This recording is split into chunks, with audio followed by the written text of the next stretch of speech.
पीछे मुड़ के देखते तो हमें लगता है कि हमने किया कैसे, ये मेरी ही जिंदगी है क्या? हाँ ये मेरी जिंदगी है क्या। हम बाद में ऐसे हो गए थे कि हमने आंसू निकालना बंद कर दिया था लाइफ में, मतलब चिढ़ हो गई थी हमें।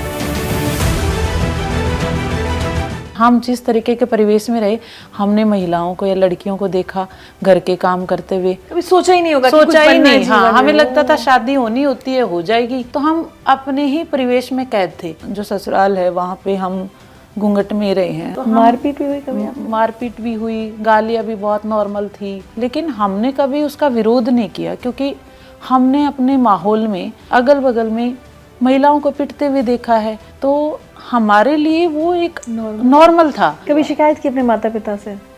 शिकायत की हमने कब, जब हमारी शादी के बाद सारी चीज़ें खराब हो गई, तो हमने पापा से यही मांगा था कि आप हमें पढ़ा दो। जो टर्निंग पॉइंट होता है जिसको हम कहते हैं ना कि बस अब इनफ इज इनफ, बहुत हुआ, वो आपकी ज़िंदगी में कब आया और कैसे आया? मैम, इनफ इज इनफ तो बहुत लेट आया, लेकिन जब बेटा आया उसकी वजह से ही मेरा जीवन बदला। वो नहीं आता तो मैं शायद वही करती रहती। हाँ, मैं वही करती रहती, घर पे ही रहती, मतलब शायद ख्याल ही नहीं आता कि मैं कोई तैयारी करूं या घर से बाहर निकलूं या ये घूंघट हटा दूं या ये चुन्नी उतार दूं, नहीं। जब आप एक ऐसी सिचुएशन में होते हैं ना कि आपके पास पैसे नहीं है, तो बाद में तो अपने लिए सूट खरीदना भी आपके लिए एम्पावरमेंट है। क्या बात है? जब आप दुख में होते हो ना, दुख आपका अपना है ना, सुख में सब होते हैं, तो दुख से बाहर आप तभी निकल पाओगे जब आप खुद कोशिश करते हो। नमस्कार, जिंदगी विद रुचा में आज मेरी मेहमान है राजस्थान में डिप्टी एसपी अंजू यादव, और इनकी कहानी आज मैं आपको इसलिए सुनाने जा रही हूँ क्योंकि मेरा ऐसा मानना है कि इनकी कहानी देश की हर लड़की, हर महिला और उनके परिवारों को भी सुननी चाहिए, देखनी चाहिए, क्योंकि इनकी कहानी से सीख मिलती है कि चाहे हालात कैसे भी हों, आर्थिक तंगी हो, किसी लड़की की कम उम्र में शादी हो जाए, बच्चे हों, ससुराल में परेशानियां हों, पति से परेशानी हो, कोई भी स्थिति इतनी बड़ी नहीं होती जो आपको अपने सपने पूरे करने से रोक सके। अंजू, बहुत बहुत स्वागत है आपका जिंदगी विद रुचा में। Thank you ma'am. कभी सोचा था हरियाणा के गांव में पली बढ़ी लड़की जिसके हालात इतने मुश्किल थे घर में, वो कभी डिप्टी एसपी बन जाएगी राजस्थान की? नहीं मैम, सोचना तो दूर है, मतलब कभी दिमाग में ही नहीं आया कभी ख्याल, बहुत सालों तक।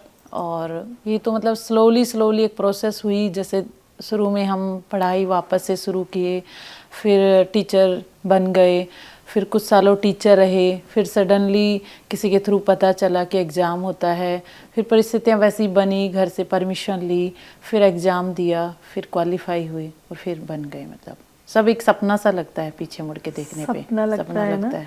और आपकी ज़िंदगी में सबसे, मतलब मुझे लगता है कि आज भी हमारे देश में सबसे बड़ी मुश्किल वहाँ से शुरू होती है जब एक घर में 4 बेटियाँ होती हैं। जी मैम। हर बेटी के लिए मुश्किल है। और आज जी, थोड़ा बताइए कि अपने बचपन के बारे में बताइए। मैम, हम 4 बहनें हैं, हमारे भाई नहीं था, तो मुझे लगता है उस समय का सबसे बड़ा इश्यू, मतलब हम जिस तरीके के परिवेश से आते हैं वहाँ पे केवल घर में लड़कियाँ होती हैं, तो जो मेरी मम्मी है उसी को मतलब बहुत ताने देते थे कि बेटा नहीं है, कौन करेगा इनको, क्यों पढ़ाना है, जल्दी जल्दी इनकी शादियाँ कर दो। तो हम 4 बहनें थे, और पापा की हमारे पहले तो ड्राइवर थे, गाड़ी चलाते थे, और उसके बाद उन्होंने, जब हम 8वीं क्लास में थे तो उन्होंने दुकान खोल ली गाँव में। और साथ में खेती भी करते थे हरियाणा के गांव में। और हमारी पढ़ाई है वो पूरी, मतलब 12th क्लास तक गांव के सरकारी स्कूल में हुई। उसके बाद हमसे जो सिटी है वो 17 किलोमीटर के आसपास पड़ता है। कौन सा शहर? नारनौल शहर है। नारनौल, हाँ। तो वहाँ पे कॉलेज था, हमारा एडमिशन भी करवाया था, क्योंकि हम पढ़ाई में अच्छे थे, तो अच्छे परसेंटेज थे हमारे, तो हमारा इजीली अच्छे गवर्नमेंट कॉलेज में एडमिशन हो गया। लेकिन प्रॉब्लम ये थी कि वहाँ आने जाने का साधन नहीं था कुछ भी, और बस वगैरह जो टेम्पो चलते थे उनका मतलब किराया काफ़ी था, मतलब उस टाइम 10 रुपये जाने के और 10 रुपये आने के लगते थे। तो अगर 20 रुपए लग रहे हैं और फिर उसके अलावा भी आप जाओगे तो कुछ तो आपका खर्च भी होगा, तो इतना कोई अफोर्ड नहीं कर सकता था। तो फिर हमारा नाम है वो रेगुलर कॉलेज से कटवा के हमारा डिस्टेंस लर्निंग में करवा दिया गया। क्योंकि 20 रुपए का रोज का खर्चा आपका नहीं हो पाता हाँ, था। Oh my क्योंकि God। और भी बहनें थी, उनका भी खर्चा था आप सबसे बड़ी। हाँ जी। और दूसरा मुझे लगता है एक दूसरा रीजन ये भी था कि सामाजिक रूप से भी मतलब सही नहीं था उस टाइम के हिसाब से कि बस में जाएगी या टेम्पो में जाएगी तो कौन ध्यान रखेगा। गांव में ऐसे ही होता है कि काफी सारी बिगड़ जाएगी, भेजो, मतलब लोग पहले से ही कहने लग जाते हैं। तो इस वजह से फिर हम कॉलेज नहीं गए। फिर हमने केवल एग्जाम देने के लिए हम नारनौल जाते थे और फिर वहीं से हमने बीएड भी हमने वहीं से ही कर लिया। फिर तो मतलब आपने अपने माता पिता के साथ रहते हुए बीएड कर लिया था? नहीं मैम, जब हम बीए लास्ट ईयर में थे तब हमारी शादी हो गई थी। BA final year? हाँ जी। अच्छा। तो चूंकि गांव में थे तो ऐसे ही था माहौल की शादी करनी है। तो पापा ने फिर ये तो देखा नहीं कि मतलब आगे पढ़ाना है। उनसे बोला था कि मतलब आप आगे इसको पढ़ा दोगे क्या, क्योंकि हम पढ़ाई में अच्छे थे, हम हमारे मतलब स्कूल के टॉपर थे। तो जिन मतलब हमारे साथ और भी बहुत सारी लड़कियां थी जो गांव में पढ़ती थी, तो उनके घर वाले थोड़े अच्छी कंडीशन में थे, तो सब लोग मतलब बाहर पढ़ने के लिए चले गए सिटीज में कहीं हॉस्टल में। हम ही वहीं पे थे। तो फिर बीए लास्ट ईयर में मतलब मेरी और मेरे से एक छोटी बहन और थी, हम दोनों की साथ ही शादी कर दी पापा ने। आपने विरोध नहीं किया?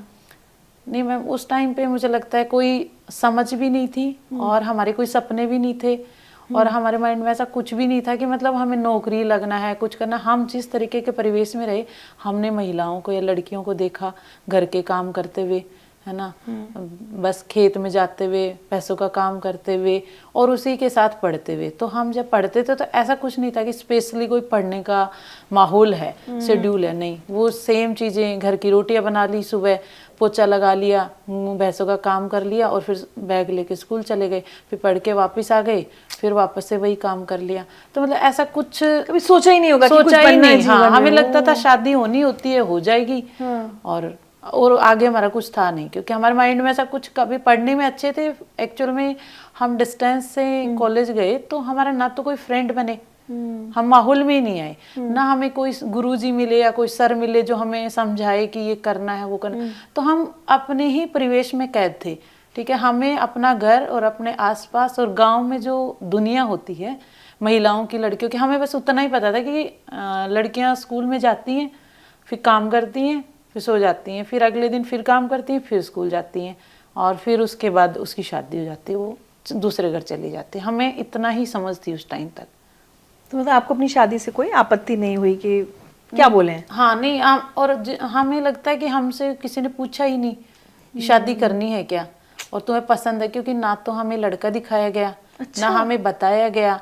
बस सीधा कोई आए, मतलब लड़के के पेरेंट्स आए और वो गांव में ऐसे होता, कोई प्रोग्राम तो होता नहीं है क्योंकि प्रोग्राम में भी खर्चा लगता है। तो सीधा जैसे आपको एक वो 50 रुपये 100 रुपये दे गए, नारियल दे गए, आपका रिश्ता पक्का। तो हमें तो पता ही नहीं कि रिश्ता किसके साथ हुआ है, कुछ आइडिया ही नहीं था। पापा ने भी बस जस्ट इतना कि लड़का देखा और कर दिया। बहुत ज़्यादा मतलब ऐसे बताया कि भाई 21 साल की बात है? हाँ जी, ये 2000 हमारी 9 में शादी हुई। हाँ, तो सोचिए हम लोग बहुत बड़ी बड़ी बातें करते हैं ना कि समाज बहुत बदल गया है, बहुत, अभी भी कितने गांव हैं जहां लड़कियों की स्थिति में कोई सुधार नहीं आया, कोई बदलाव नहीं। ग्रास रूट लेवल पे बहुत कम सुधार है, मतलब चेंज हो रहे हैं गांव में धीरे धीरे, लेकिन उन लोगों के ज़्यादा चेंजेज हैं जिनके घर में सरकारी नौकरियां हैं या वो फाइनेंशियली स्ट्रांग हैं, उनके लिए माहौल बदल रहा है। जो लोग अभी भी मतलब निचले स्तर पे हैं, उनके सुधार वो खुद ही ला रहे हैं, मतलब इतनी तेजी से सुधार नहीं है अभी भी। तो जब वो 10 रुपए और 20 रुपए के खर्चे की वजह से आपको कॉलेज जाने से रोका गया, तब बुरा लगा? कोई याद है उस समय की, या वो भी आपको ऐसे लगा कि नॉर्मल है? नहीं मैम, बुरा तो लगता था क्योंकि हम पढ़ाई में ठीक थे, अच्छे थे, मतलब हमें स्कॉलरशिप मिलती थी। जैसे मान लो 10th में हमारे 82% है उस टाइम के, तो हमें 10,000 रुपीज़ मिल गए। तो हमारे लिए तो काफ़ी था वो अमाउंट ना, क्योंकि हम सरकारी स्कूल में पढ़े तो हमारा फीस तो लगती नहीं थी। 200-300 रुपये कुछ लगता था, वो भी हमारे स्कॉलरशिप आती थी तो उसमें रिम्बर्स हो जाता था। तो हमारे लिए तो मतलब खुशी होती थी कि इससे हम कपड़े खरीद लेंगे या कुछ हम कर लेंगे, है ना। तो जब हमने देखा कि 10th के बाद भी बहुत सारे बच्चे जो अच्छे घरों से थी, ठीक लड़कियां थी, वो बाहर चली गई थी पढ़ने के लिए, फिर हम सोचे कि कोई नहीं, हम 12th के बाद चले जाएंगे, मतलब कुछ थोड़ा बहुत तो कहीं तो जाएंगे, नारनौल तो जाएंगे ना कम से कम। तो जब हम 12th में भी हमारे 81% थे, तो हमें उसकी भी स्कॉलरशिप मिली थी 3000 उस टाइम, मतलब हरियाणा गवर्नमेंट की तरफ से 3,000 पर ईयर मिलते थे और कॉलेज में इतनी फीस भी नहीं लगती थी, तो हमारे लिए तो वो भी काफ़ी था। लेकिन सब लोग 12th के बाद चले गए थे कहीं कहीं पढ़ने, लेकिन हमारा तो फिर वही कि रेगुलर कॉलेज भी नहीं कर पाए। तो मतलब दुख तो नहीं होता था, लेकिन देखते थे तो लगता था यार हम मतलब जानना चाहते हैं, नई वो एक दुनिया होती है ना। हम देखते थे गांव में से लड़कियां जैसे तैयार होके नारनौल पढ़ने जा रही हैं और हम वहीं हैं, हम वहाँ घर के बाहर ही बैठ के आते जाते हुए देखते थे, क्योंकि जैसे उस टाइम पे टेम्पू वगैरह चलते थे गांव में, तो उस टेम्पो में बैठ के जाते थे कोई तैयार होके। तो हमें बस यही फील होता था कि इनके बढ़िया यार, इनके घर वाले बढ़िया हैं कि इनको भेज रहे हैं, हाँ ये जाने दे रहे हैं, हम तो यही हैं, हमारा तो यही है। मतलब ज़्यादा फील तो नहीं हुआ, लेकिन हाँ लगता तो था। बाद के सालों में ज़्यादा फील हुआ। कभी शिकायत की अपने माता पिता से?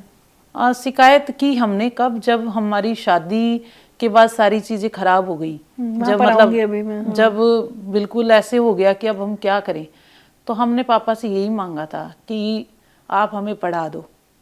मतलब उस टाइम पे आप हमें नहीं पढ़ा पाए, है ना, बट अब हमें एक बार आप वापस से पढ़ा दो। तो हमने तब शिकायत की थी कि अभी तक मैंने आपसे कुछ नहीं मांगा, जैसा आप चाहते थे। तो पापा ने बोला था कि ठीक है, हम मतलब करवा देंगे आपको, क्योंकि हमारे ऊपर कोई पढ़ाई पे कभी खर्चा हुआ नहीं था। तो उन्होंने इसी वजह से उन्होंने हाँ भी भर दी थी पढ़ाई करवाने की। आपको कुछ सुनवाना चाहती हूँ मैं अंजू। मैं लालाराम धोलेडा का रहने वाला हूँ। मेरे 4 बेटियां हैं। सबसे बड़ी बेटी का नाम है अंजू, जो भी RPS में सिलेक्शन हुआ है। उसके 4 बहनें हैं। उनका ये बेटा है मुकलदीप, जिसकी परवेश सिंह दोनों मोशों ने किया है, संजू और अंजू ने। RPS बनने वाली हमारे गांव की पहली लड़की है, जिसका हमारे गांव को बड़ा उत्साह है। भविष्य में महिलाओं के लिए हमारी बेटी प्रेरणा स्रोत बनेगी, ऐसी हमें आशा है। एक और सुनाती हूँ। अंजू की मम्मी हूँ। बहुत खुशी हुई, DSP बनी, गांव का घर का नाम रोशन करा और बहुत अच्छे काम करे।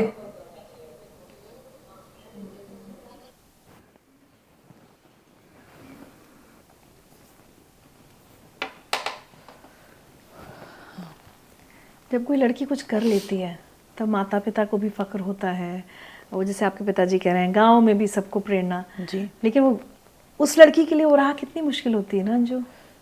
तब तो समाज ताने देता है। बिल्कुल। और मुझे लगता है हमारे माता पिता भी कई बार उस समाज के उस ताने के में आ जाते हैं, उसके इन्फ्लुएंस में। आपके साथ ही हुआ? बिल्कुल मैम, मतलब मुझे लगता है कि मेरे से ज़्यादा इन लोगों ने सहा, क्योंकि कहीं ना कहीं हम तो पढ़ने के लिए बाहर चले गए, लेकिन हमारा बेटा और जो पेरेंट्स हैं वो गांव में ही रहे। तो हमारी सोसाइटी ऐसी है कि जब लड़की ससुराल ना रह के मायके में रहने आती है, या फिर वहाँ पे मतलब आप ये मान लो कि जिस तरह के परिवेश से हम वहाँ अगर 15 दिन से भी ज़्यादा रह जाए लड़की, तो अगल बगल के लोग ये कहने लग जाते हैं कि लेके नहीं जा रहा कोई भी, मतलब ये यही है ना। और चूंकि और इसमें आदमी की खोट नहीं देखी जाती, लड़की की खोट देखी, लड़की की, उसके ऊपर ही सारे लांछन लगा दिए जाते हैं। तो जैसे हमारा बेटा था वो भी गांव में ही रह रहा था, क्योंकि हम तो उसको छोड़ दिए थे वहीं पे, हम पढ़ाई करने के लिए जयपुर चले गए थे बाद में। तो इन लोगों को मतलब मेरे बेटे से पूछना कि तुम्हें कोई लेने नहीं आता, तुम यहीं रहोगे क्या, और फिर पेरेंट्स को भी जैसे पापा को भी बोलना कि यहीं है, कब जाएगी, है ना, यहीं है बहुत दिन से। तो फिर पापा बोलते कि भैया अब वो थोड़ी तैयारी करेगी, है ना, तो तैयारी कराने की क्या ज़रूरत है, उसका अच्छे तो हैं ससुराल वाले, क्योंकि सबके लिए तो ससुराल वाले अच्छे होते हैं ना, उनको दूसरों के घर की अंदर का कुछ नहीं पता होता। और एक्चुअल में हम लोगों ने कभी किसी को बताया भी नहीं कि हमारी ये समस्या है, क्योंकि हमें ऐसा लगता था कि पहली बात तो हमें इतना साहस ही नहीं था। जिस तरीके के माहौल में रहते थे हम, तो जो ससुराल है वहाँ पे हम घूंघट में रहे हैं, है ना, तो हम एक ऐसी लड़की थी कि जैसे हमारे साइड में तो लड़कियां सर पे चुन्नी ही रखती हैं, मतलब हम चुन्नी ही रखते थे। हम सर्विस में लगे तब भी हमारी चुन्नी हटी है, मतलब हम पूरे टाइम सूट ही पहनते थे। हमें पजामा टी शर्ट भी नहीं पहना हमने कभी, है ना। तो उस तरीके के माहौल में तो वो लड़की को ही घेर लेते हैं कि इसने ही कुछ किया होगा, है ना, इसको ही नौकरी चाहिए, इसको ही कुछ चाहिए, अगले तो इतने अच्छे हैं, यही नहीं रहना चाहती होगी, यही परेशान कर रही होगी। क्योंकि सच आप बता नहीं सकते किसी को, क्योंकि सच बताते हो तो फिर मजाक बनता है, और सॉल्यूशन कुछ उसका हमारे पास था नहीं उस टाइम पे। जो हमें समझ में आया, हमें यही लगा कि हम तैयारी कर लेते हैं बस। अभी फिर थोड़ा वापस चलती हूँ, आपकी शादी हुई, आप कह रही है सच नहीं बताया किसी को, क्या था वो सच शादी के बाद का?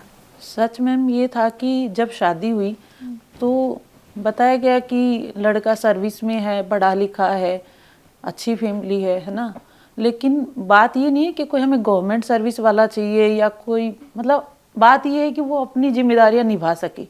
अब आप शादी करके लाए हो और आपके एक बच्चा हो गया तो आपको इस कैपेबल तो हो कि आप उनको पालन पोषण कर पाए। तो बाद में धीरे धीरे 2009 में शादी हुई, तो हम बीए में थे और हम छोटे भी थे, क्योंकि हमने बाहर की दुनिया देखी ही नहीं थी। तो हमारे लिए तो ऐसे था कि एक गांव से दूसरे गांव में चले गए, है ना। हम इतने समझदार नहीं थे कि हमें ये पता चले कि कोई गवर्नमेंट सर्विस वाला कैसा होता है, उसकी पे रिसीट कुछ आती है या कुछ होता है, हमें कोई आइडिया नहीं था। हम जयपुर शहर में भी कभी नहीं गए हुए थे, तो हमें ये बताया कि भाई जयपुर में सर्विस करता है, तो हमें लगा ठीक है। तो क्या हुआ कि धीरे धीरे शादी के बाद हम तो घर गृहस्थी में ही उलझ गए। हम अपना डेली वही काम करने लगे गांव में। वो खुद जयपुर रहने का बोले कि मैं जयपुर रहूंगा और तुम गांव में रहो। तो हम अपने सास ससुर के साथ गांव में रहते। तो सुबह वही 4 बजे उठ जाना, भैंसों का काम करना और फिर अपने खेत में चले जाना, फिर आके रोटियां बनाना, खाना खाना और फिर सो जाना थोड़ी देर, और उठ के फिर बर्तन साफ कर लो, फिर खेत। तो हमारी जिंदगी उसी के चारों तरफ घूम रही थी। ये कौन सा गांव था आपका राजस्थान? ये गंडाड़ा है गांव का नाम, जो भै रोड के पास है। तो हम इस तरह का जीवन जी रहे थे। तो फिर सडनली हमने उसके बाद मतलब बीएड भी कर लिया। बीए के बाद वहाँ पे भी आर्थिक हालात मतलब हमें तो जो कुछ भी हमारे पास था, हमें तो हमारे पेरेंट्स का ही दिया हुआ था। हम अपने पेरेंट्स से लेके जाते थे जो कुछ भी हमारे पास, जैसे मान लो सूट वगैरह, सूट ही पहनते थे। एक्चुअल में उस टाइम तक हम ऐसे थे नहीं कि हमारे कोई ख्वाब थे या हमें बहुत सारे कपड़े चाहिए, कुछ ही नहीं। जैसे घर में थे वैसे ही अगले घर में चले गए, अपने घर से ही सूट वगैरह साड़ी जो भी पहननी होती थी वहीं से लेके जाते थे। तो हमारा कोई खर्चा था ही नहीं, क्योंकि हम घर से बाहर ही कदम नहीं रख रहे, तो 2 रुपए का भी खर्चा नहीं था। तो हमें पैसों की जरूरत कभी थी नहीं। लेकिन धीरे धीरे जैसे जैसे साल बढ़े, 9, 10, 11, 12 ऐसे पति आते थे मिलने? हाँ, गांव में आते थे, ससुराल में जहाँ पे। तो धीरे धीरे जैसे समय बीतता गया, हमें उनका मतलब कुछ अजीब अजीब सा लगने लगा कि ये कहाँ नौकरी करता है, या फिर मतलब जैसे कि बताया कि भाई मेडिकल में सर्विस करता है, मतलब हॉस्पिटल में। बट वो हॉस्पिटल जैसा कुछ लगता नहीं था। भाई कोई बात तो करे ना, हॉस्पिटल में अगर सर्विस करता है वैसा।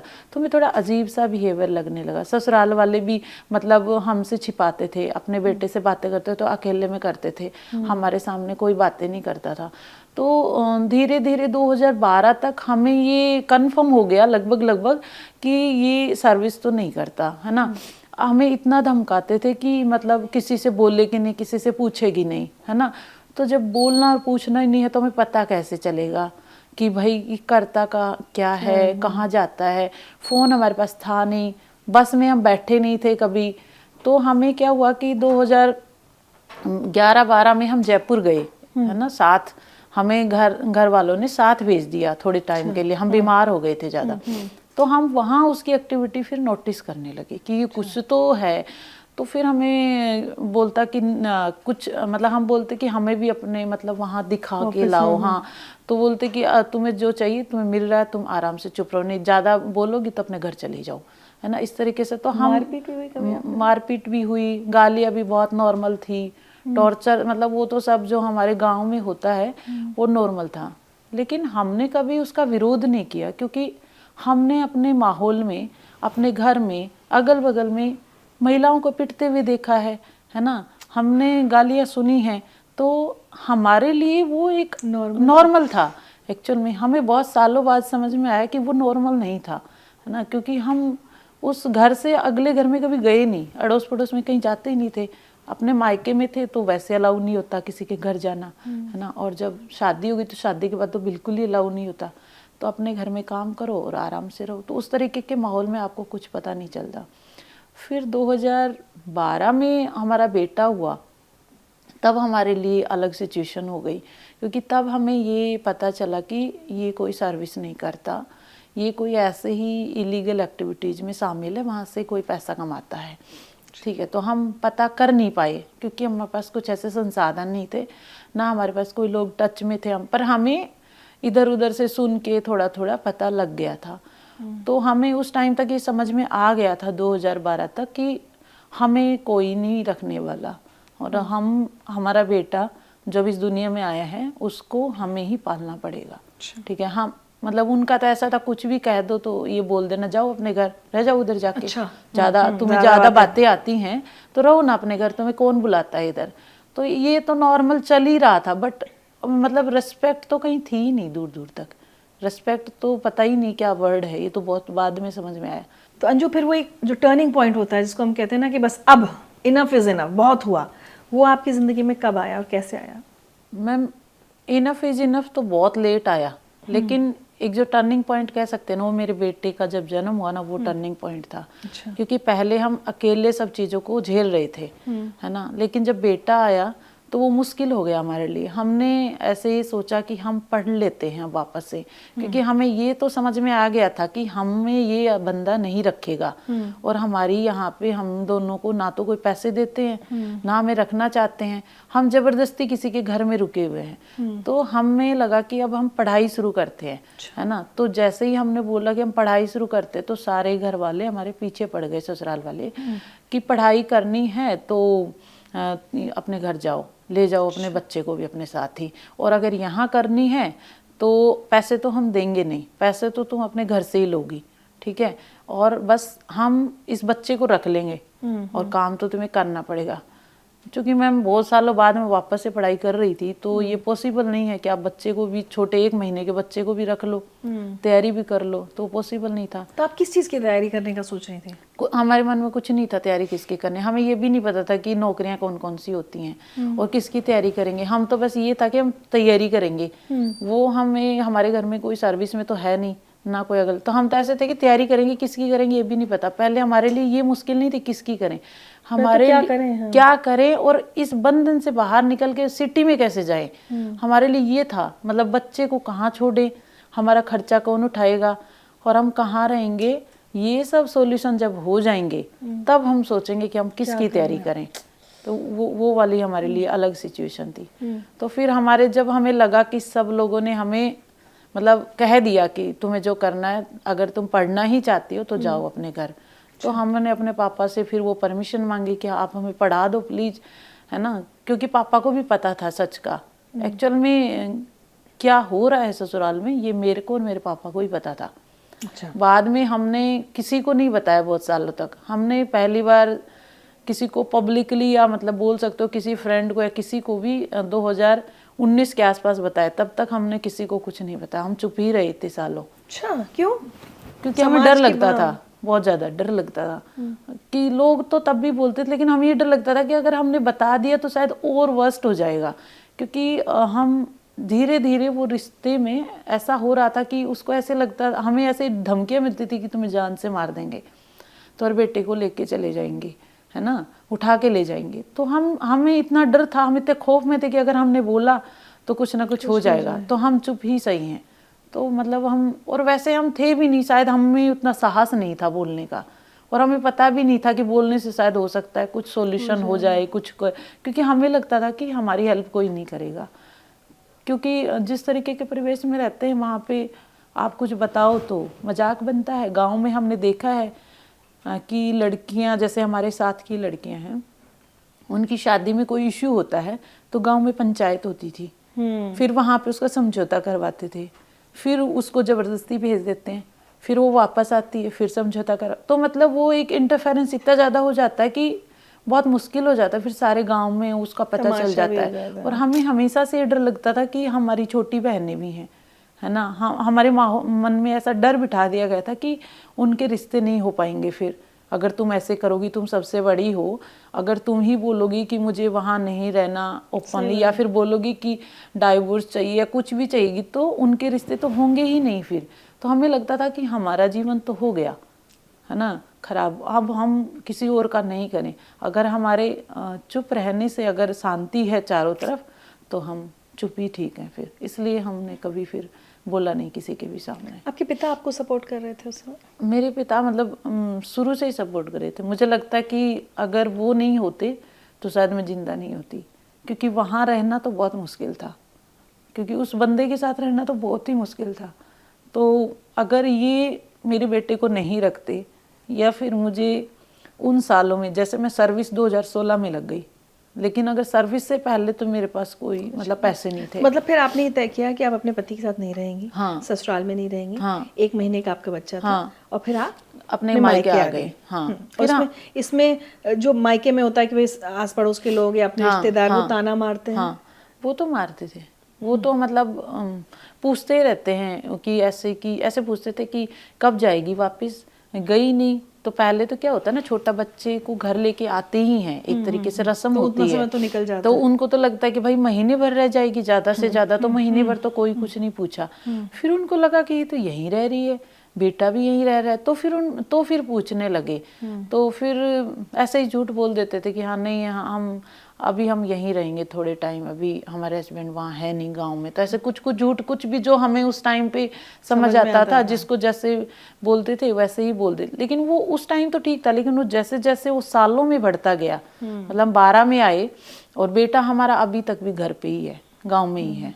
तो फिर लोगों के क्वेश्चन ज्यादा होने लगे। साल भर के बाद लोग फिर ज्यादा पूछते हैं, अरे यहीं छोड़ दिया इसको, यहीं छोड़ दिया इसको, अनाथ बना दिया तुम, यहाँ दोनों ना माँ है इसके पास, ना बाप है, ना दादा दादी आते हैं, मतलब पता नहीं क्या करने वाली है, छोड़ के चली गई है, ऐसी क्या नौकरी चाहिए इसको, आराम से एक बच्चा है उसके साथ अपने घर पे रहे, ससुराल में रहे। तो बच्चे को मम्मी पापा के पास आपने छोड़ा, फिर आपने क्या किया? मैंने मम्मी पापा के पास छोड़ा और कुछ टाइम वहाँ पे रही। कितना बड़ा बच्चा छोड़ा आपने? मैंने महीने का लेके आई थी घर पे, और वो मतलब साल भर का हो गया। साल भर हम एडजस्टमेंट करते रहे, ससुराल वालों को कोशिशें करते रहे कि उनको मना ले। अच्छा। क्योंकि हमारे माइंड में ये था कि ये भी खुश, मतलब हमें आराम से खुशी से ही तैयारी करवा दें, चाहे पैसे मत दो, चाहे मैं रखो मत, लेकिन शांति रहे जीवन में, है ना। और तब तक मन ये बन गया था कि पढ़ना है कुछ। हाँ, मतलब पढ़ना है, बस तैयारी करनी है नौकरी। क्योंकि हमने वो गरीबी देखी थी कि हमें ये पता था कि हमें, मतलब हमारे जो पेरेंट्स हैं वो कुछ साल ही तो कर सकते हैं ना, हमेशा हमें और हमारे बच्चे को पाल नहीं पाएंगे। तो हमें ये लगता था कि हमारा नौकरी करना तो मतलब मस्ट है, हमारे पास कोई विकल्प नहीं है। हम बच्चे को तभी पाल पाएंगे जब हम नौकरी लग जाएंगे या कमाएंगे। बिना पैसे के हम उसको कहाँ लेके जाएं, मतलब कहाँ रखें, बच्चे का भी खर्चा होता है, खुद का भी। तो हमें ऐसे लगता था, हमारे पास उस टाइम पे जो माइंड में आया 2012 में, 2 चीज़ें थी, या तो हम खेतों में काम करें, रोज भैंसों का कर ही रहे थे जीवन भर, या तो वो कर ले, है ना। और दूसरा ये था कि हम पढ़ने में अच्छे थे, तो बाकी लोग भी तो कहीं कहीं सर्विस कर ही रहे थे, हमारे साथ वाले लोगों को देखते थे, नौकरी तो करते ही हैं लोग कहीं। तो हमें लगता था कि अगर हमें नौकरी मिल जाए तो शायद ये भी ऑप्शन सही है। तो हमें लगा कि नौकरी वाला ऑप्शन ज़्यादा सही है, क्योंकि वो ज़्यादा ईजी है, लाइफ को एक रिस्पेक्ट मिल जाएगी। और एक्चुअल में ना तो मेरे पास खेत थे, वो तो ससुराल के थे ना, वो तो हमें दे ही नहीं रहे थे, तो हम काम भी कहाँ करें। तो फिर हमने वो नौकरी वाला ही चूज किया। फिर क्या पढ़ाई शुरू की आपने? फिर हम जयपुर चले गए अकेली? हाँ, बेटे को आपने मम्मी पापा के पास छोड़ दिया। और वहाँ पे हमारे बहन रहती थी छोटी, एक कॉलेज में पढ़ाई करती थी, तो वो हॉस्टल में रहती थी। तो हमारे रहने का खर्चा तो होगा नहीं, हम उसके साथ ही उसी के उस पे सो जाएंगे। पर खाने का था, तो उस टाइम पे खाने का ऐसा होता था कि घर से गेहूँ वगैरह जाता था, तो कोई बहुत ज़्यादा खर्चा हमारे लिए अलग से वो आया नहीं कि भाई इसको कुछ करना पड़ेगा ना। कोचिंग वगैरह हमने कुछ ज़्यादा की नहीं, मतलब हमारे पास इतने पैसे भी नहीं थे। तो हम बस जयपुर चले गए। फिर हम जयपुर जाके हम पता ही नहीं, क्योंकि हम पढ़े हैं हरियाणा में और हम तैयारी कहाँ करना चाहते हैं, राजस्थान में, क्योंकि हमारे डॉक्यूमेंट राजस्थान के बन गए थे। हमें ये भी नहीं पता था कि बनवाने नहीं चाहिए सडनली। हम हरियाणा में थे हमेशा से, तो वहीं की पढ़ाई की थी, तो वहाँ शायद हमारे लिए इजी था ज़्यादा। लेकिन हमारी शादी के जस्ट बाद ही सारे डॉक्यूमेंट राजस्थान के बना दिए। तो हम राजस्थान के, हाँ तो हम राजस्थान के निवासी हो गए। तो हमें लगा कि अब हम राजस्थान में ज़्यादा इजी हैं, ठीक है। लेकिन पढ़ाई हरियाणा और राजस्थान में बहुत डिफरेंस है, क्योंकि राजस्थान का खुद का बहुत वास्ट सिलेबस है, मतलब खुद का कल्चर और वो।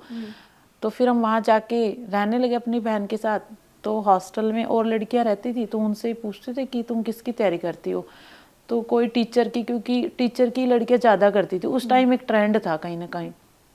और हमारे पास टीचर्स के लिए ना मैं आपको बताती हूँ, एक सोच होती है समाज की, हाँ। कि हाँ सुबह जाएगी दोपहर तक आ जाएगी तो घर का काम भी कर लेगी, इसलिए लोगों को लगता है कि टीचर बन जाए लड़की तो घर भी चल जाता है। हाँ। तो हॉस्टल में लड़कियों से पूछा थोड़ा थोड़ा कि किसकी तैयारी करते हो, बीएड कर लो। हाँ नहीं, बीएड हमने कर लिया था। अच्छा, शादी के बाद हमने रेगुलर, क्योंकि हमारे फीस तो हमारी लगी नहीं, तो करवा दिया। दिक्कत तो पैसे की थी ना, जहाँ पैसा लगता वहाँ नहीं पढ़ाना चाहते, जहाँ फ्री में है तो कॉलेज तो जाना नहीं पड़ता था, पेपर दे के आ गए, पास हो गए। अच्छा, बीएड कर लिया था। तो बीएड हमने कर लिया था। फिर हम ऐसे ही किसी से पूछते, किताबें पूछी कौन सी पढ़े, तो हमारे लिए जो सब उस टाइम जो वैकेंसी आई हुई थी वही हमने उसी के लिए तैयारी करने। पर राजस्थान का इतना सिलेबस है कि हमें समझ ही नहीं आया, मतलब 5-6 महीने तो हमें ये समझ में नहीं आया कि हम पढ़े किधर से, क्योंकि वो हमने हरियाणा में है, जैसे हरियाणा में डिस्ट्रिक्ट है 8-10 थे उस टाइम पे, और वहाँ 33 थे, 33। तो वो मतलब नाम याद करना और इतना, पर हमें मतलब इतना मुश्किल इसलिए नहीं लगा क्योंकि हमारे पास शायद कोई विकल्प नहीं था। तो ये आपने तैयारी राजस्थान एडमिनिस्ट्रेटिव सर्विसेज की शुरू की थी, आरएएस नहीं, की? ये टीचर की थी। अच्छा, टीचर की। हाँ, टीचर की तैयारी, एंट्रेंस के लिए। हाँ, आरएस तो हमने कोई लेना देना ही नहीं था। अच्छा, ठीक हमने है, तब अभी वो छोड़ देते हैं, ठीक है। तो ये टीचर की चल रही है। टीचर की तैयारी की, और फिर हम 2016 में मेरी सर्विस लग गई। अच्छा। ठीक है, तो हम लगातार मतलब हम पढ़ते रहते थे, फिर धीरे धीरे हमें जैसे जैसे टाइम बढ़ा हमें समझ में आने लगा कि ये पढ़ना होता, वो पढ़ना होता। कहाँ टीचर की नौकरी लगी? सबसे पहले जो हमारी सर्विस थी ना, मतलब हालांकि हमारा सिलेक्शन तो राजस्थान में हो गया था, लेकिन जिस में सिलेक्शन हुआ वो सर्विस मतलब वहाँ पे कोर्ट केस था उस पे, तो मतलब उसकी ज्वाइनिंग नहीं आई। तो जो हमारी पहली ज्वाइनिंग है वो आई थी जवाहर नवोदय विद्यालय मध्य प्रदेश भिंड में। अच्छा। तो चूंकि हम तो बेरोजगार थे, तो इधर है हमारा इलाका। हाँ हाँ, तो फिर हम उसी का क्वालिफाई हो गया था हमारा, तो हमारी पहली पोस्टिंग भिंड में हुई, तो हम वहाँ चले गए फिर।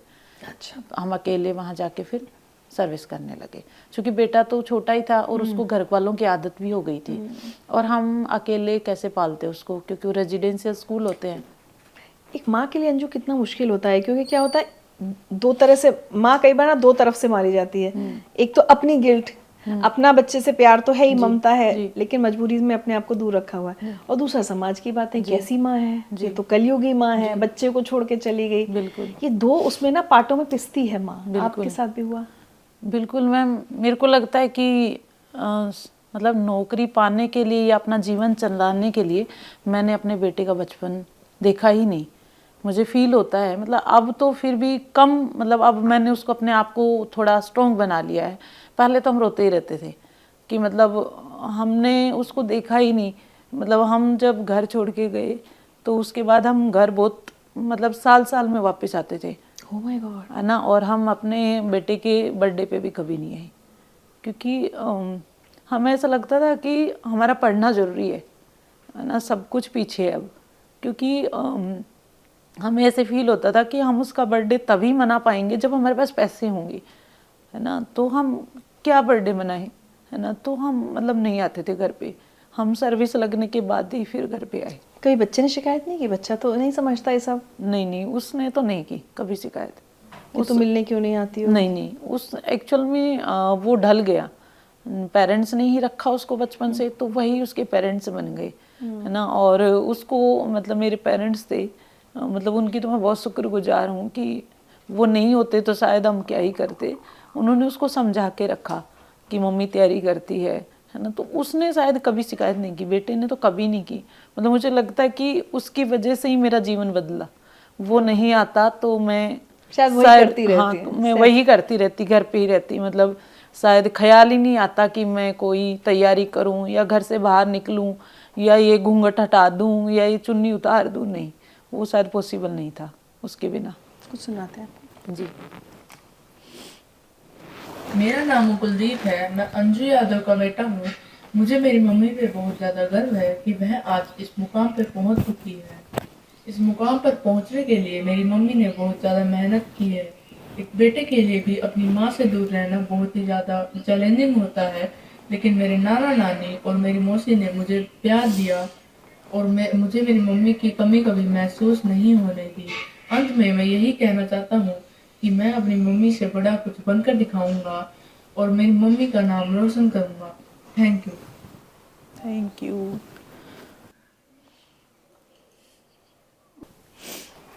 वो लगता है उसको समझाया गया होगा थोड़ा बहुत कुछ, उसने उसको समझ के ही बोला है कुछ कुछ, बट बहुत मुश्किल है। बट मुझे लगता है कि अब अच्छा लगता है कि वो जब बोलता है कि मुझे प्राउड फील होता है कि आप मेरी मम्मी हो, तो मतलब वो इतने सालों का जो उससे अलग रहे या जो दुख था ना, वो पूर्ति हो जाती है जब वैसे बोलता है तो। सॉरी।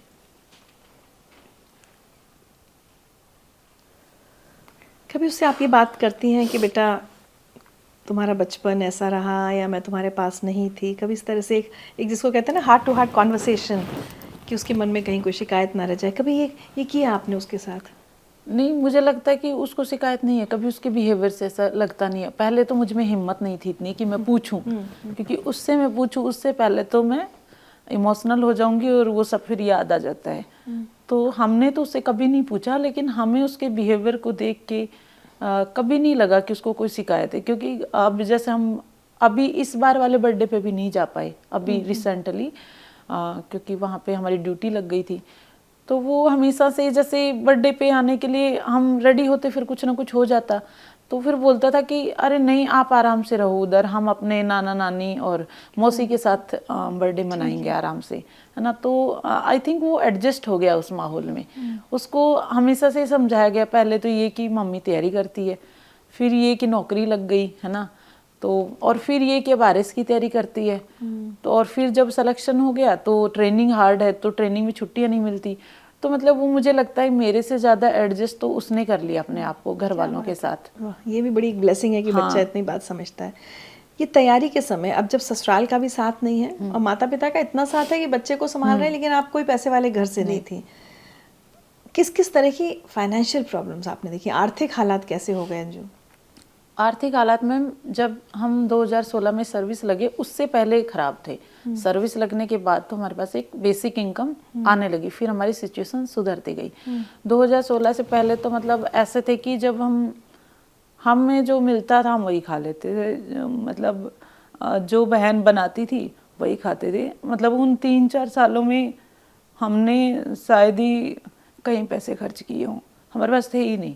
और जब हम सर्विस लगे थे तो हमारे पास 2 सूट थे बस और एक जोड़ी चप्पल थी बस। जब टीचर की नौकरी लगे थे, और हमने उन 3 सालों में मतलब कहीं, मतलब हमें पता ही नहीं बाहर की दुनिया कैसी होती है। हमने अपना रूम, अपनी किताबें, बस हमें कोई मतलब नहीं है कि कौन कहाँ जा रहा है, कौन क्या कर रहा है। हमने कभी, मतलब हमें अभी भी याद आता है कि पापा बोलते थे कि अरे भाई इसको जूस तो पिला दिया करो, क्योंकि हम अभी तो काफ़ी हेल्दी हो गए हैं, तब बहुत दुबले पतले थे।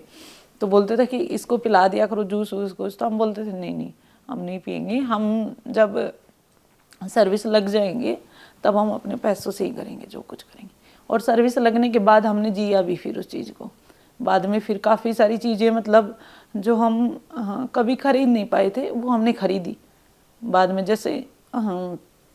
जैसे जब आप एक ऐसी सिचुएशन में होते हैं ना कि आपके पास पैसे नहीं है, तो बाद में तो अपने लिए सूट खरीदना भी आपके लिए एम्पावरमेंट है। क्या बात है ना, मतलब आप अपने लिए कुछ खरीद पा रहे हो, वो मतलब हमारे लिए वो अलग ही फीलिंग है। जैसे अभी भी हमें बहुत अलग फील होता है, क्योंकि वो औरों के लिए नॉर्मल है लेकिन हमारे लिए बहुत बड़ी अचीवमेंट है। मतलब हमें याद है कि हम सर्विस लग गए, फिर काफ़ी सालों, मतलब 4-5 साल बाद हम स्टेबल हो गए। मतलब इतना सेंट्रल सर्विसेज में अच्छी पे स्केल होता है, तो मतलब सही। तो हम जिन ब्रांड्स के नाम हमने बहुत सालों बाद सुने थे, उनमें जाके अपने लिए एक सूट खरीदना भी हमें ऐसा लगता था कि हमने बहुत बड़ी अचीवमेंट कर ली है। मतलब हम, और जैसे हमारे लिए कपड़े पहनना भी, हमने जीन्स कभी नहीं पहनी थी, तो हम सर्विस लग गए तो दिल्ली आए तो हम लोगों को देखते थे कि वो जीन्स पहन, तो हमें परमिशन हमने घर से ली थी, हमें तो नहीं अलाउ था इतना।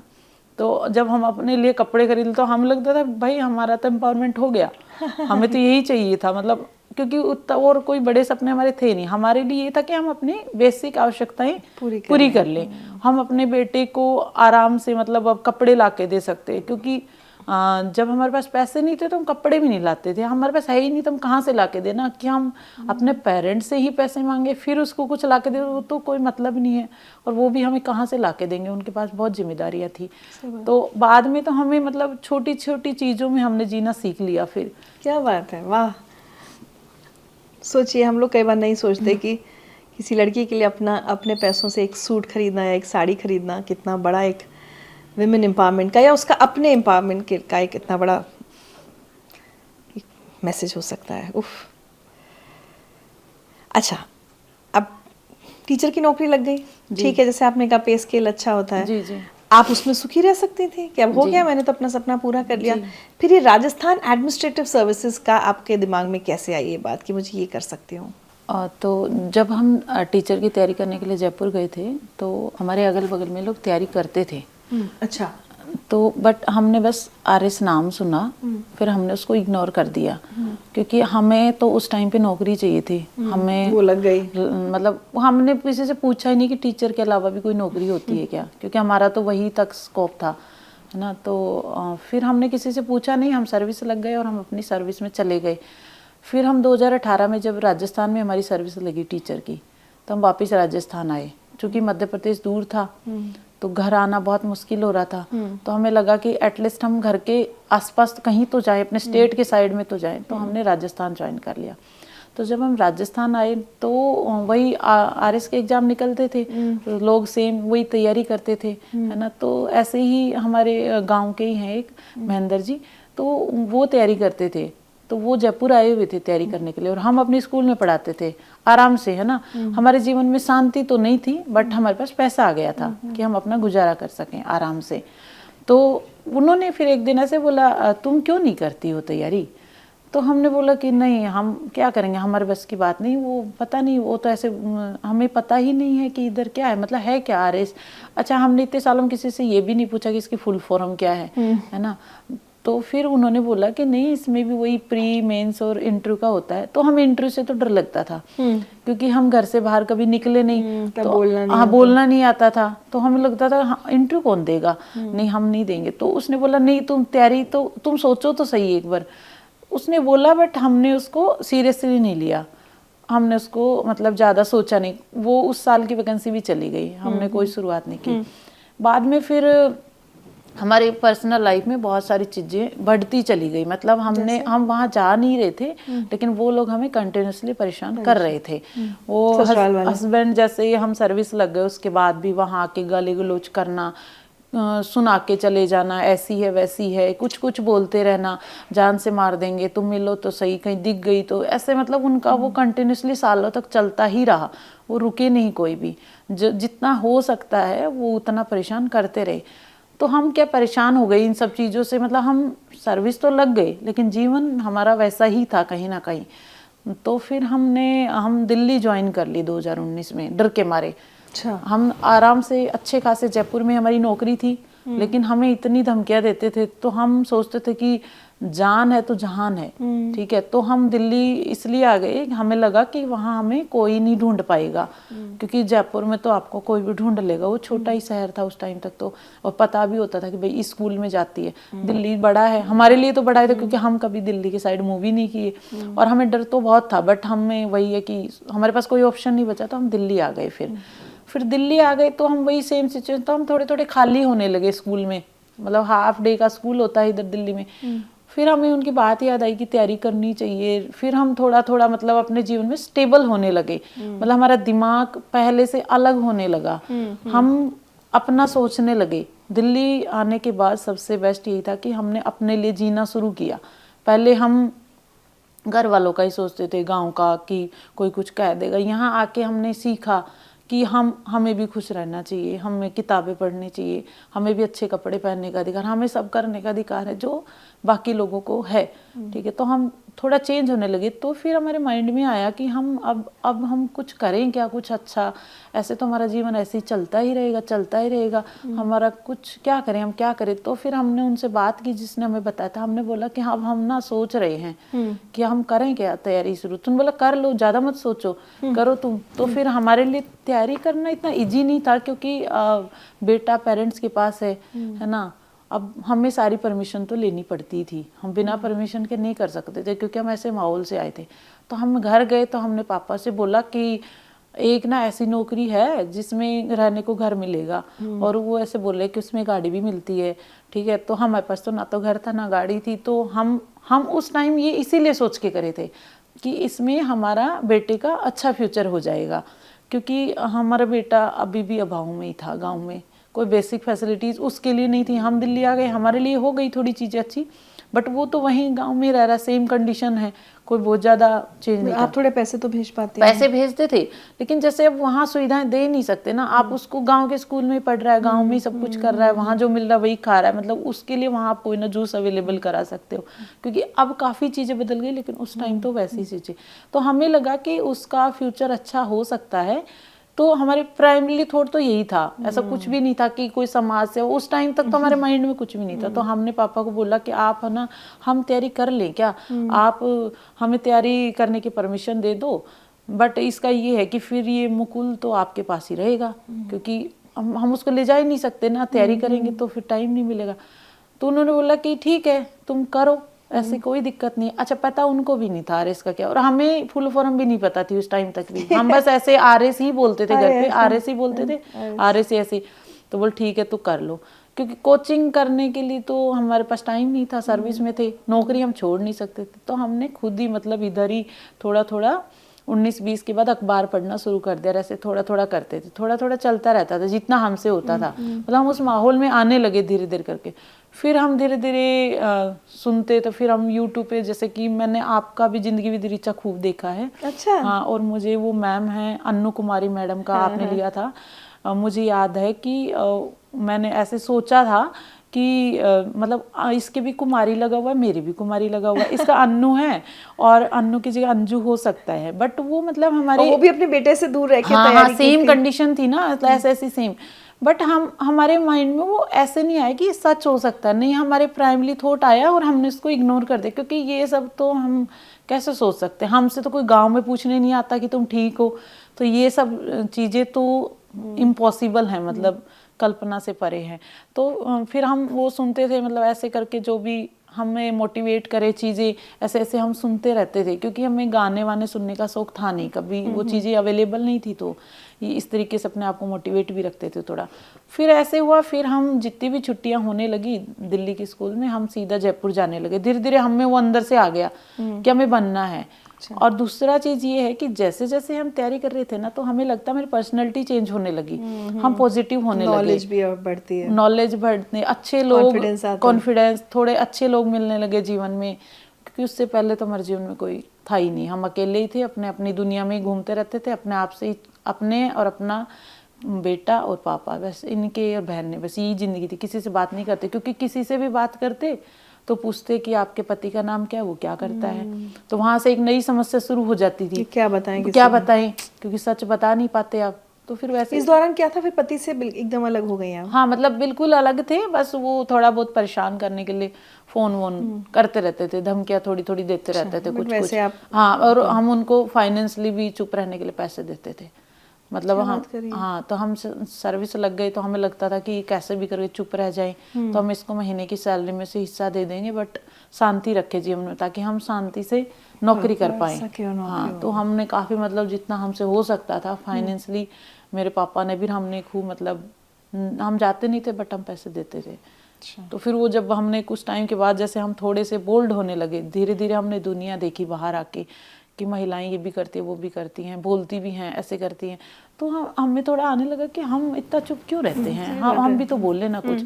तो हम थोड़ा थोड़ा जब बोलने लगे, तो फिर तो विरोध और ज्यादा होता है कि अब तो बोलती भी है, बहुत जबान लड़ाती है ना। तो फिर हमने, मतलब धीरे धीरे हमने डिसाइड किया कि हम पैसे क्यों भेजते हैं। हमारे बेटे से कोई एक भी दिन मिलने नहीं आया, 1 महीने का बेटे के बाद हमसे कोई मिलने नहीं आया। हमारा बेटा किसी को नहीं जानता। तो जब हमारे अपने लिए फादर को नहीं जानता, क्योंकि कोई मिलने नहीं आया उससे।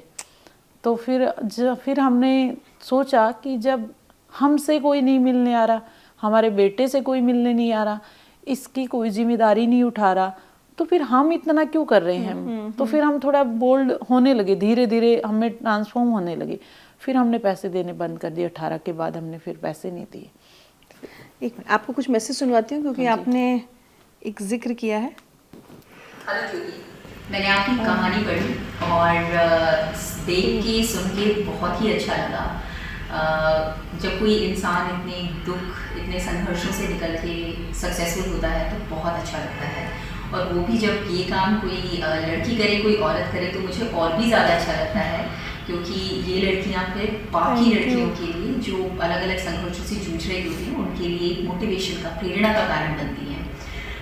मुझे ये सुन के अच्छा लगा, आप मेरी वीडियो देखती थी और उससे आपको मोटिवेशनली या फिर इमोशनली आपको हेल्प मिलती थी।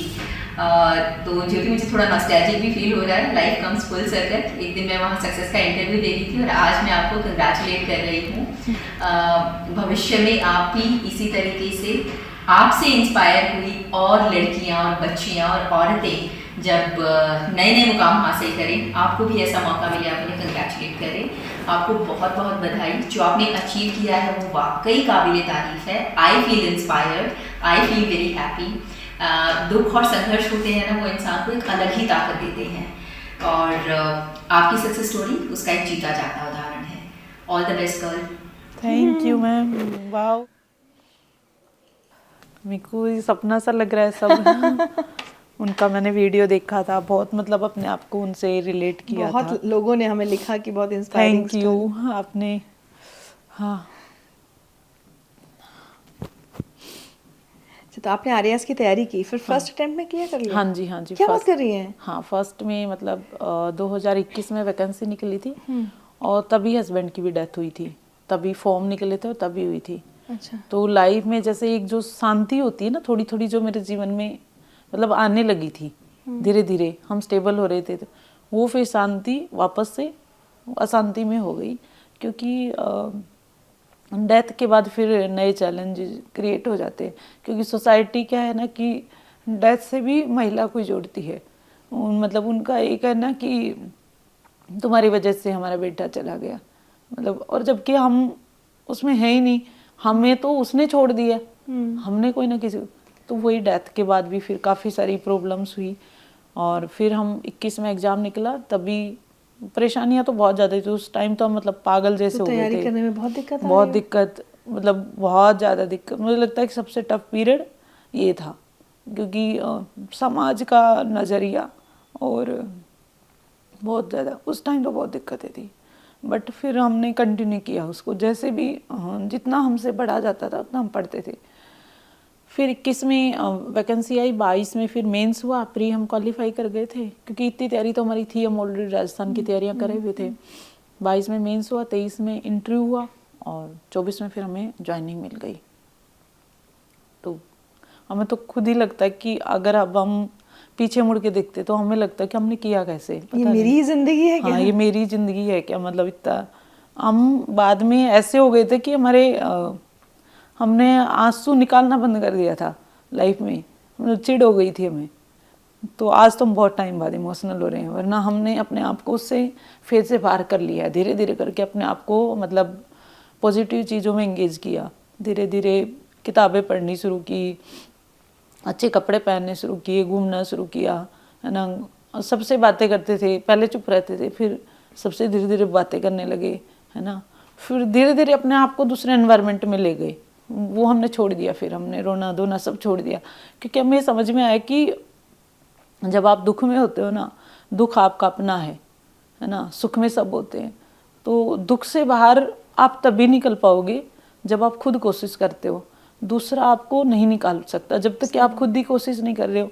तो हमने सोचा कि हम खुद परेशान रहेंगे तो सबको परेशान कर रहे हैं, क्योंकि अगल बगल का फिर वो वाइब्रेशन ही वैसी क्रिएट हो जाती है, सब परेशान, घर वाले भी परेशान कि क्या करें इसका।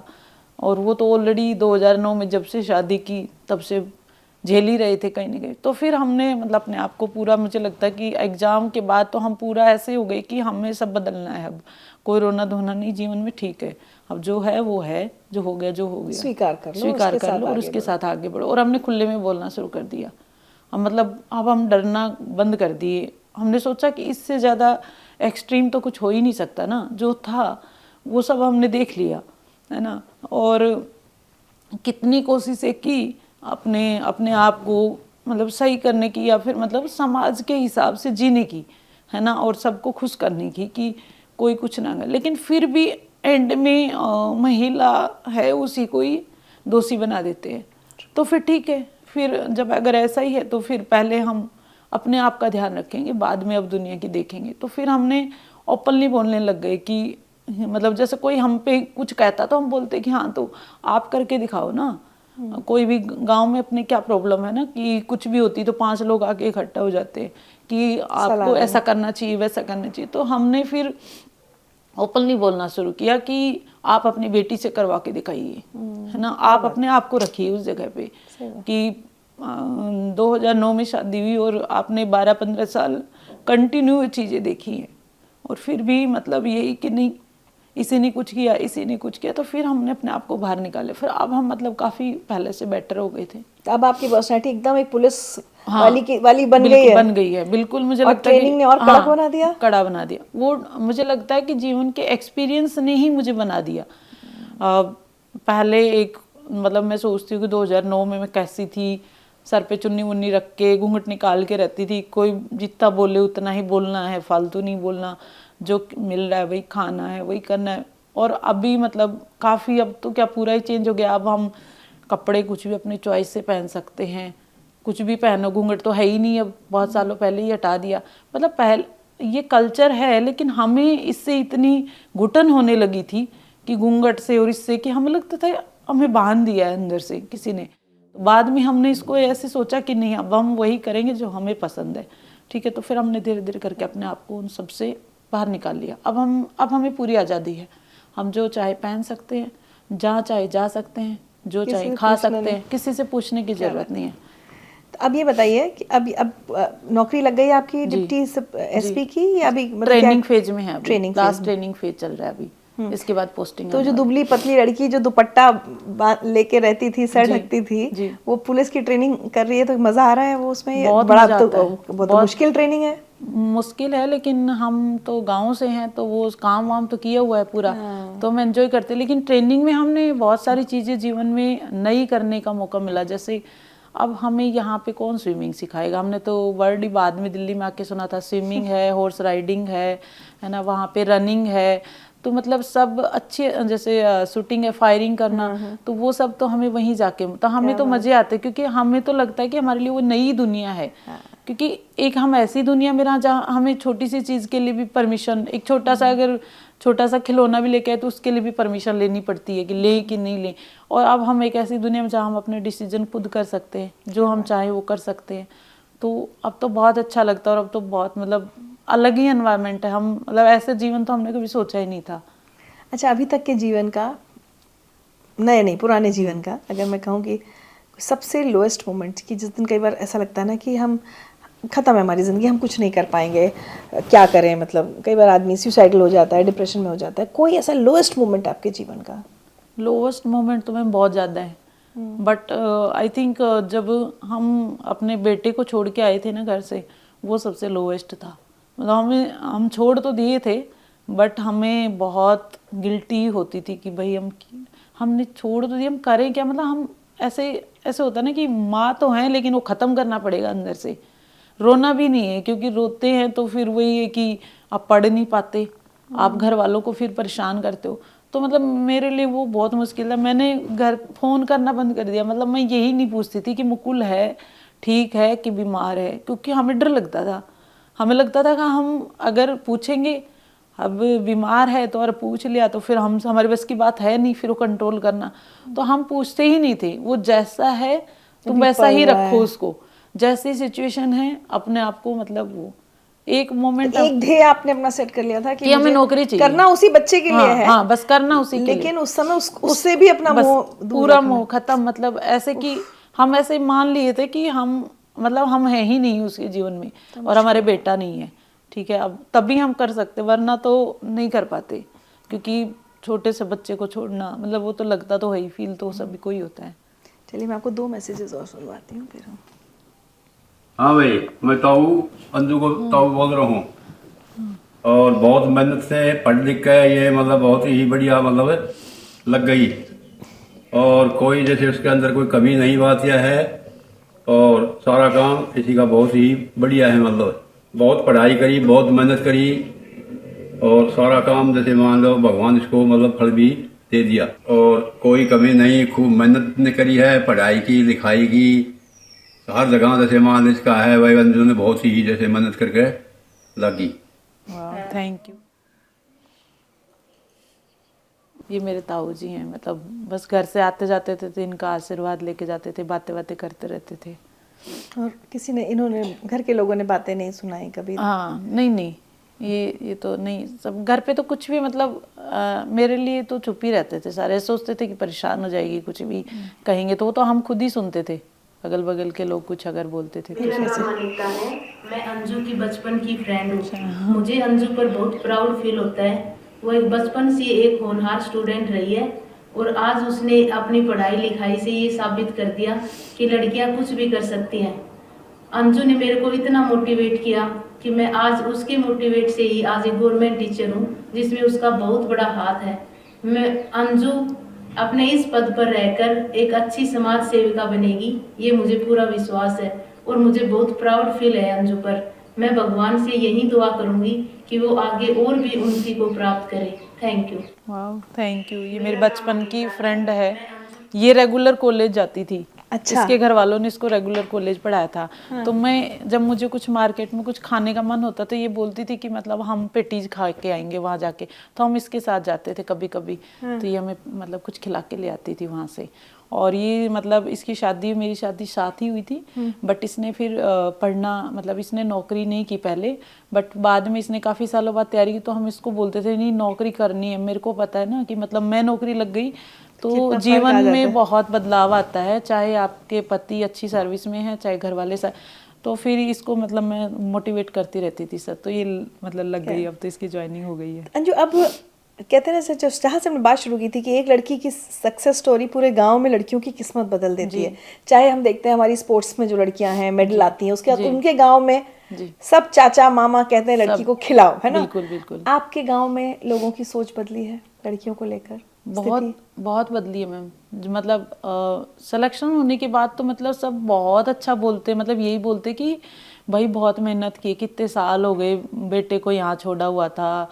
अब वही जो चीजों पे मजाक बनता होगा उसकी तारीफ होती है। सारे ताने तारीफों में हैं अब। और मतलब अच्छा लगता है। और घर पे जाते हैं तो मतलब जैसे गांव की छोटी छोटी लड़कियां वो मिलती हैं कि बुआ मैं भी ऐसा बनना चाहती हूँ, मैं ऐसा करूँगी, फ़ोन नंबर लेते हैं, फिर बताते भी हैं कोई दिक्कत हो, मतलब तो मतलब अब अच्छा लगता है। और जैसे अब हम घर जाते हैं तो जो दादी वगैरह हैं वो भी मतलब ऐसे बोलेंगे हमारे साथ भी फ़ोटो ले ले, तो मतलब हमें फ़ोटो का थोड़ा शौक है खींचने का, तो मतलब अब एंजॉय करते हैं, बहुत अच्छा माहौल है अब। एजुकेशन का कितना बड़ा रोल आप अपने जीवन में मानती हैं जहाँ आज आप हैं? एजुकेशन ही है मैम सब कुछ। आई थिंक बाकी चीज़ें सोसाइटी में डिफरेंस क्रिएट करती, लेकिन एजुकेशन सबको मतलब एक समानता वाला सा हक देती हैं। मेरे पास चाहे कुछ भी नहीं था बट मेरे पास एजुकेशन थी, है ना। अगर मेरे पापा ने मेरे को पढ़ाया ही नहीं होता, है ना, वो मैं पढ़ी हुई नहीं होती तो मैं कैसे मतलब तैयारी करने के लिए कैसे सोचती, क्योंकि मेरे पास एक बेसिक एजुकेशन थी, है ना। बीए तक का मैंने किया हुआ था, बीएड भी किया हुआ था, तो मैंने तैयारी करने का सोचा। एजुकेशन तो मैं कह रही हूँ कि सबसे ज़्यादा जरूरी, चाहे आपके पास पैसे नहीं, आप पैसे किसी से मांग के ले सकते हो, है ना, बट एजुकेशन नहीं मांग सकते। हमने किसी टाइम पे बचपन में अच्छी पढ़ाई की थी तो हमारे काम आ गई, है ना। अगर एजुकेशन नहीं होती तो शायद मुझे लगता है हमारा कोई रास्ता ही नहीं था कहीं जाने का, फिर तो हम वही होते, या तो अपने घर में जहाँ कैद रख रहा है कोई वहाँ रहो, अपनी सेल्फ रिस्पेक्ट खो के जिस माहौल में रख रहे हैं, मारे पीटे गालियाँ दे जो दे, आप वहीं रहोगे, आपके पास कोई ऑप्शन नहीं है। और मैं तो जो भी मिलती हैं, जैसे कोई भी ऐसी महिला मिलती है जो महिला डाइवोर्सी है, विडो है ना, कोई ऐसी सेम सिचुएशन से गुजर रही है ना, जैसे क्योंकि मेरे तो पापा ने मतलब स्टैंड ले लिया मेरे लिए, मेरे को रखा, उनका बहुत बड़ा योगदान है, क्योंकि हर माँ बाप में इतनी हिम्मत नहीं होती है ना कि वो कई बार कर लड़कियां पाए। ना यहाँ की होती है ना मायके से सपोर्ट मिलता है ना ससुराल से अकेले करना पड़ता मोस्टली गांव की लड़कियां इसी सिचुएशन में होती हैं। तो मैं तो उनको भी यही बोलती हूँ कि तुम पढ़ाई शुरू करो, उसी से जीवन ठीक हो सकता है। तुम किसी के साथ कितने भी समझौते कर लो, वो एक टाइम के, वो थोड़े टाइम चलते हैं वो समझौते, वरना फिर वो फिर खत्म हो जाते हैं, क्योंकि पंचायत आपके साथ साथ हर जगह नहीं जाएगी ना। है। पंचायत हमेशा आपके फेवर में फैसले भी नहीं देती। फैसले नहीं देती। तो अब मैं डीएसपी अंजू यादव से क्या उम्मीद करूं कि वो महिलाओं के अधिकारों के लिए, अगर वो खुद घरेलू हिंसा की शिकार रही है, तो अगर उसके पास कोई लड़की की शिकायत आती है कि मेरा पति मुझे पीट रहा है या घर में मारा पीटा जा रहा है, उस अंजू यादव को मैं कैसे अधिकारी के रूप में देखूं?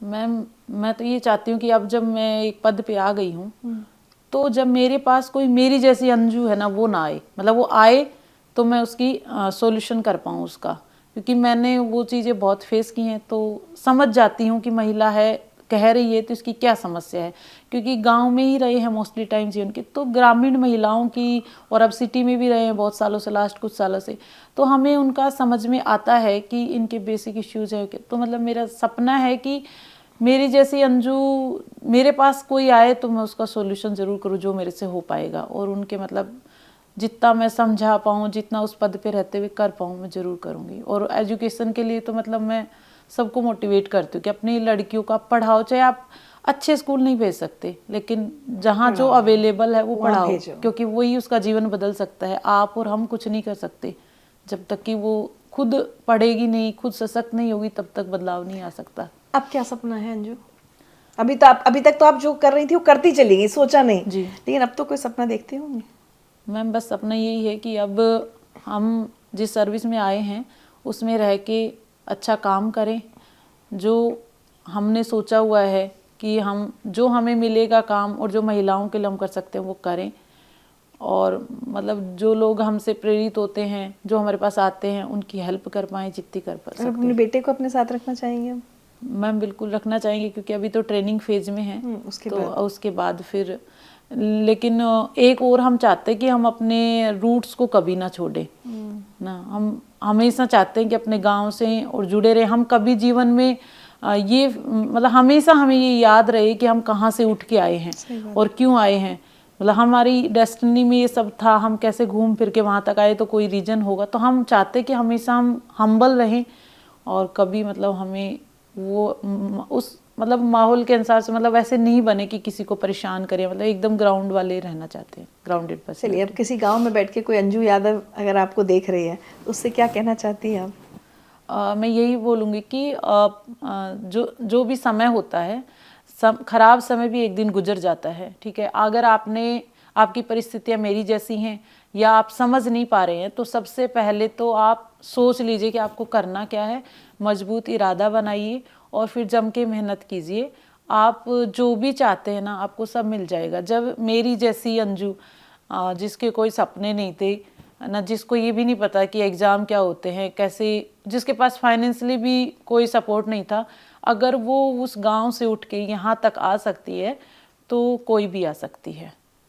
बहुत बहुत धन्यवाद अंजू, थैंक यू शो पर आने के लिए। मुझे यकीन है कि आपकी ये बातचीत बहुत सारी लड़कियों को इंस्पायर करेगी। थैंक यू मैम, और हमारी तरफ से कुछ तोहफे हैं आपके लिए। Thank you ma'am. मतलब मेरा खुद का सपना पूरा हो गया आपसे मिलना। मतलब ये मेरे को तो अभी भी सपना ही लग रहा है कि मैं आपके सामने बैठी हूँ एकदम। Thank you so much. Thank you. ये एक प्लांटर है, ये आप अपने जब ज्वाइन करेंगी ना जॉब पे जी, तो वहाँ अपनी टेबल पर रखिएगा, तो आप हमको याद करेंगी। Thank you. ये हमारी तरफ से टी शर्ट है, ये तो मेरा एक सपना था। ये छिंदवाड़ा में आशा करके एक संस्था है, ओके, जो ये देखिए आर्ट को रिवाइव कर रही है। ओके, तो ये मैं आपको देखिए आपकी साड़ी से मैच कर रहा है ये स्टोर में। थैंक यू, वाह, थैंक यू। ये हमारी ग्रेटिट्यूड डायरी। आपके जीवन में तो बहुत कुछ ऐसा है, मैं डायरी राइटिंग करती हूँ, मतलब मेरा हॉबी है। आप ये लिखिएगा। ये ग्रामीण की तरफ से मिलेट्स, आज के कहते हैं ना भाई, श्री अन्न है, मिलेट्स खाइए। ये छत्तीसगढ़ में है, ओके, गांव में आर्टिस्ट बनाते हैं, तो ये बहुत सुंदर, ये भी आप अपने घर में सजाइएगा। ये कनेक्टेड करके मेंटल हेल्थ पे एक संस्था जो काम करती है। तो किसी दिन अगर आप उदास फील कर रही हैं या किसी दिन आपको मोटिवेशन की जरूरत है, कोई भी, ये आपके बेटे के लिए भी बहुत अच्छा है, कोई भी कार्ड निकालिए, उसमें जो मैसेज होगा, life is not about waiting for the storm to pass but about learning to dance in the rain. यही आपने किया है। ये स्लीपवेल की तरफ से कॉफ़ी टेबल बुक है, लाइफ हैज़ टॉट मी। बहुत सारे लोगों ने इसमें अपने तजुर्बे लिखे हैं कि जीवन ने उन्हें क्या सिखाया। ओके